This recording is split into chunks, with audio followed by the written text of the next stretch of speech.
Hazel hazel அக்கா கூப்பிட்றா பாரு. டேய் எவ்வளோ கூப்பிட்றேன் பார்க்க மாட்டேங்கிறான் பாரு. ஹேசல் ஏன் அக்கா மேல கோவமா இருக்கியா நீ? அக்கா திட்டினாலா உன்ன? அக்கா திட்டினாலா அடிப்பட்டு?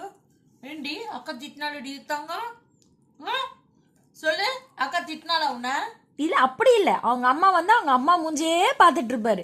டேய் எவ்வளவு கூப்பிட திரும்பி பாடுறா. அக்கா கூப்பிடாடா, கொஞ்சமாச்சும் பாரு. இரு அவனை பார்க்க வைக்கிறது எனக்கும் தெரியும். இங்க பாரு, கட கட கட கட எப்படி பாக்குறான் பாரு.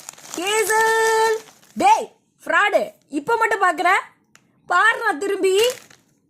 டேய் குறுகுறை பாக்குறத விட்டுட்டு என்ன பாடுறா. ஹேசல் ஹேசல் என்னம்மா பாசம் பிடிச்சா? திட்டினியா? நான் எதுவுமே திட்டலையே தங்க குட்டி. அவன் இல்லைன்னா